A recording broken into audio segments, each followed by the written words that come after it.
Alex Burris of Bolt's Magazine had a piece that came out yesterday evening, I believe, that is really concerning.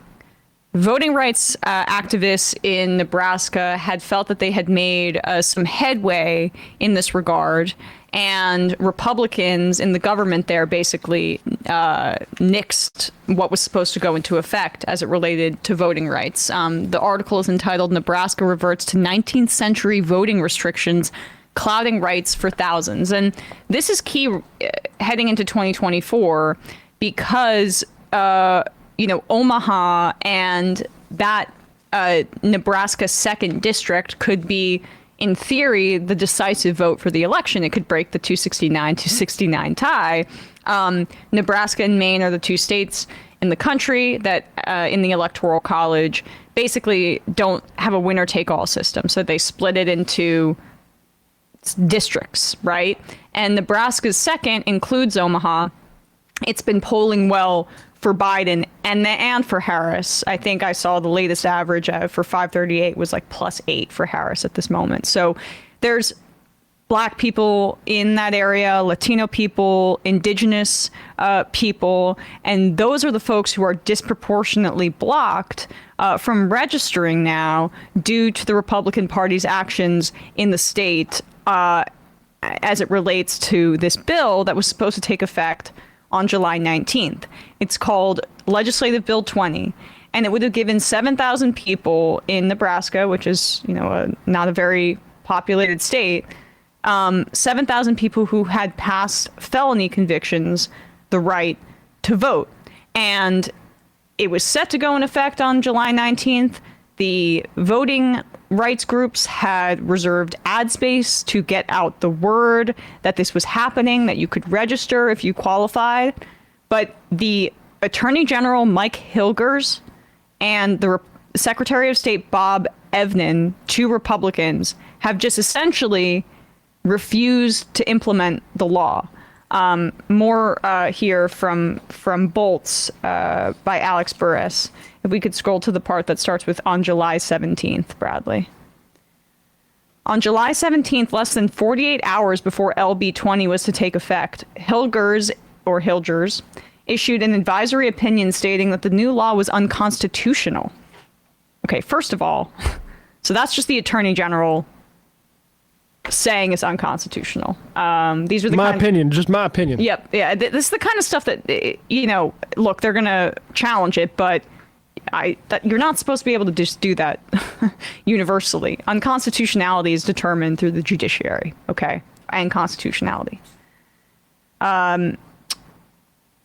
As I just said, on July 17th, less than 48 hours before LB 20 was to take effect, Hilgers issued an advisory opinion saying that the new law was unconstitutional. But Hilgers didn't stop there. He also declared unconstitutional a 2005 reform law ending lifetime disenfranchisement of anyone convicted of any felony. Yeah, well, I'm at it. So he goes back nearly 20 years in the past, 19 years into the past, to a 2005 law that Nebraska passed, Legislative Bill 58. Which allowed Nebraskans to vote 2 years after completing their sentences, a waiting period that LB 20 was set to eliminate. So it's already been in effect that if you were convicted of a felony, it's a 2-year waiting period, and then you can register again. LB 20 was going to close that gap and in the present day, basically allow for those 7,000 in that period to register to vote in the election. And this had gone through all the processes that it needed to, but just basically, universally, the Republicans that run the state just axed it. In his opinion, Hilgers wrote that the State Board of Pardons, the three-member body composed of him, Evnen, and the Republican Governor Jim Pillen, so 3 Republicans, has sole discretion over whether to restore someone's voting rights. Right after Hilgers issued his opinion, Evnen, the state's top election official, emailed county-level elections offices ordering that based on the AG's stance, we will not be implementing LB 20 and will no longer register individuals convicted of felonies. These moves by Hilgers and Evnen shocked Nebraskans who have spent years pushing for voting rights restoration. The new law had overwhelmingly passed the Republican-controlled legislature earlier this year, and Nebraskans with past felonies have been registering to vote and actually voting for almost 20 years with little issue or outcry. For two guys working with one mind to come in and say, you know what, never mind. We're taking it back and also jumping in our political DeLorean and removing the law. It's outrageous, Aaron Pettis, a formerly incarcerated organizer and advocate in Omaha, tells Bolts. At 44, he'd been poised to vote in this fall for the first time in his life. When it was revoked, it was traumatic. I feel like I was back in prison. It felt like I was back in prison, he said. I mean, partially. Right. I mean, this is just a continuation of our insane prison industrial complex where we incarcerate the most people in the world per capita and raw figures. Yep. And then after they leave, especially when oftentimes these felony convictions are related to drug offenses targeting poor, black, brown, indigenous, Latino communities, whatever, then when they come out, okay, there's already this 2-year waiting period that shouldn't be allowed. By the way, people in prison should be able to vote because their lives are still affected by this as well. I agree. But even when they come out, okay, there's this 2-year waiting period. Nebraska advocates get this through. But now it's not even that, like, the law that's been in effect for 19 years with the stroke of a pen, the Republican governor and his two cronies just basically say, no, we're not doing that anymore. We got an election to win. Unbelievable. The nonprofit Civic Nebraska and 3 disenfranchised plaintiffs represented by the state branch of the ACLU sued Envin and 2 county-level officials in late July, seeking to compel them to allow citizens who have finished all terms of their convictions to register to vote in accordance with both the new reform law and the one that passed nearly 20 years ago. The state Supreme Court in early August agreed to hear the case and plans to hold oral arguments on Wednesday. We didn't have any problem finding plaintiffs because so many people had been excited to register to vote were so upset. This font is very small, and I'm not wearing my glasses. Adam Moorfield, a former state lawmaker who helped found Civic Nebraska, told Bolts it's a mess. So that's insane. I mean, we'll keep you abreast of the updates on that court case there, but it's just one thing to just the typical Republican malfeasance of like slow walking the law that had just taken effect from doing so. That's what you expect from them. But to go back and axe a democratically passed law in 2005 to retroactively do this kind of thing, I mean, it's just it's all projection when they talk about Democrats rigging the game. Yeah, it's an assault on democracy. Ron DeSantis, the election that saw him elected governor in Florida, narrowly defeating Andrew Gillum, in the same election, that was a very tight result, not a tight result, overwhelmingly chosen by Floridans was to re-enfranchise felons, which is a big population in Florida. And DeSantis and the GOP said, basically, you're going to have to go through a labyrinthine administrative process and pay a bunch of different fees, or it's going to be serious issue if you try to vote without clearing those hurdles. Just attack on democracy. And one final thing is, I don't like to be a spoil sport, but this is the kind of thing where it's like where people were saying maybe let's not lean so hard into calling Trump a felon thing. Like, I think it's good to emphasize in breaking the law, but just leaning on that pejorative, I think, isn't really cultivating the type of atmosphere that we want in terms of democracy. No, but I've got bad news for you about how Kamala Harris is going to run against him as a prosecutor. Yeah. And I from a macro view, I agree with you. It is, though, you mentioned Florida and that felon rule. Trump had to vote early. Did you know that he's already voted for himself? In part because of those rules, because he's a convicted felon. Right, that's right. And in Georgia, this was less than 24 hours ago. The DNC is suing, and the Democratic Party of Georgia, they're suing the Georgia State Election Board because basically this election board has implemented a bunch of rules that allow for county officials who, the Republicans have been working to stack these election offices, particularly in red states, with loyalists. It empowers county officials who want to refuse to certify the election results to continue to cause delays. Some of this has taken effect in Arizona here, but in Georgia, this is acute because Trump is currently in the middle of a RICO case in this state, being indicted for calling the Secretary of State Raffensperger and saying, I just need to find this amount of votes. I need to find these votes so he could win the state, because he lost in 2020 by around 10,000 votes. And so even with like, now he's by the way, he's been in a 4-year-long feud with Brian Kemp, the governor of Georgia, from this period. Last week, he tweeted something like, I love Brian Kemp. Might have something to do with this, because Kemp is also apparently saying, I'll hear the challenges to these rules. It'd be interesting to see how he rules. I'm sure he'll probably do it for Trump in the end, because partisanship wins at the end of the day. But they do, Kemp. Yeah.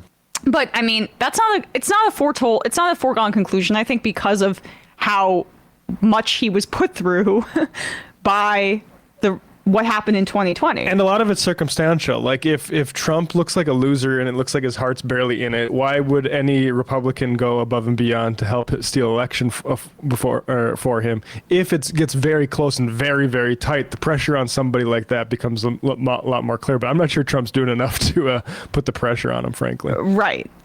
So basically what has happened in Georgia is that Republicans have been stacking the election board. And then over the past few weeks, they've passed a lot of rules. This is how ProPublica talks about it here. The members of the Georgia State Election Board could not have been clearer. Back in May, 4 of them voted down a proposed rule that would have given county election boards a new way to delay or reject election results, which could throw the November vote count into chaos. You run counter to both the federal and state law, said Ed Lindsay, a Republican board member and attorney who practices election law, to the woman who proposed the rule. This rule violates federal law. It also violates state law, said Sarah Tyndall Ghazal, the board's lone Democrat. It's just not ready for prime time yet, said the board chairman, noting that it needed more work to ensure its legality. Even the lone board member supporting the rule, Janice Johnston, a retired obstetrician who had made unvalidated claims about falsified vote tallies in Fulton County, voted against it. The 5th board member did not vote.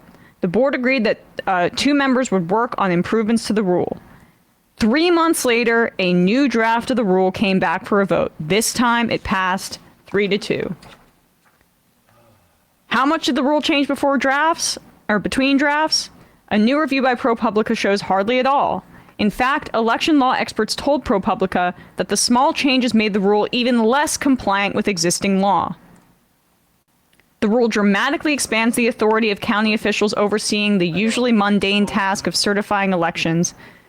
The passage of it was enabled by nationally prominent election deniers and the Georgia legislature. And the board members who passed it were cheered on by former President Donald Trump.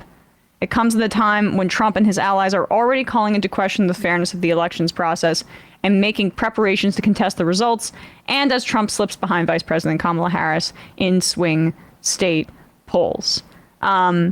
So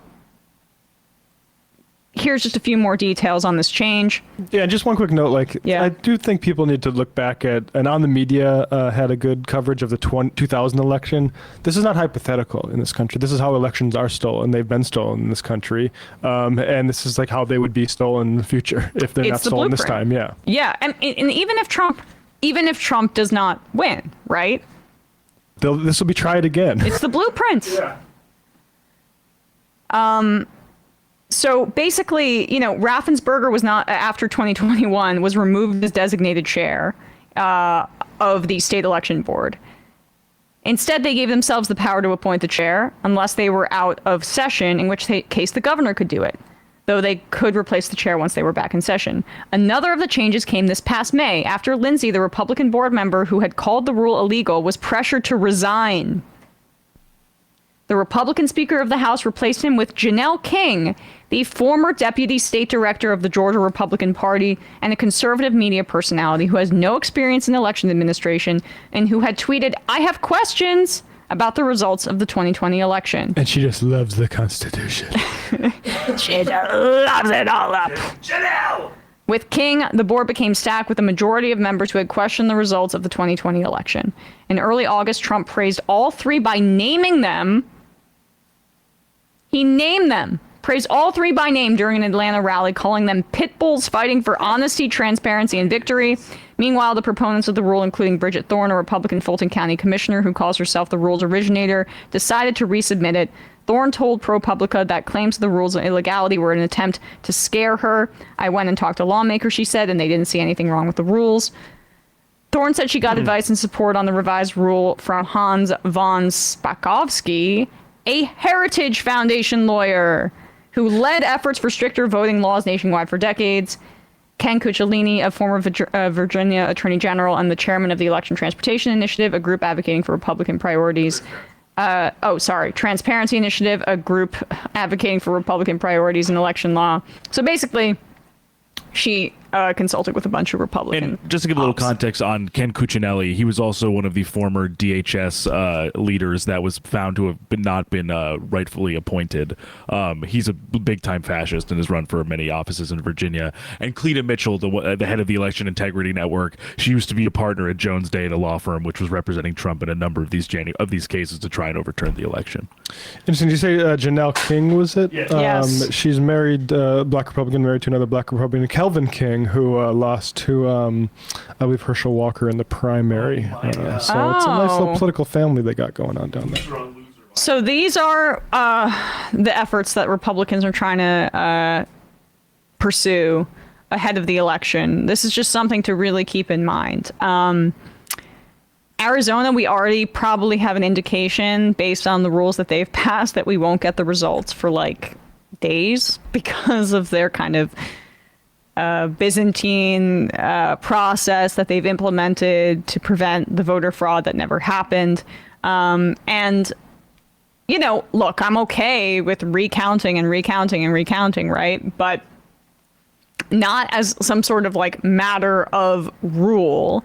It's more just like if it is within a certain threshold of like statistical probability that there could be some errors, right? Like recounts, I think, are good, but not a recount by default that's also put in the hands of Republican operatives. Well, no, but it's not just that they count them so thoroughly. It's that they say, oh, we need to really recount this, but then actually a deadline comes and we need to make a decision, like happened in 2000. Right. And so or it's like, all of a sudden an unelected body making the decision on it. Yeah, sorry, I didn't mean to interrupt you, but yeah, like the hanging Chad stuff. I mean, what irregularities can we find in these ballots, etc. So something to really keep in mind.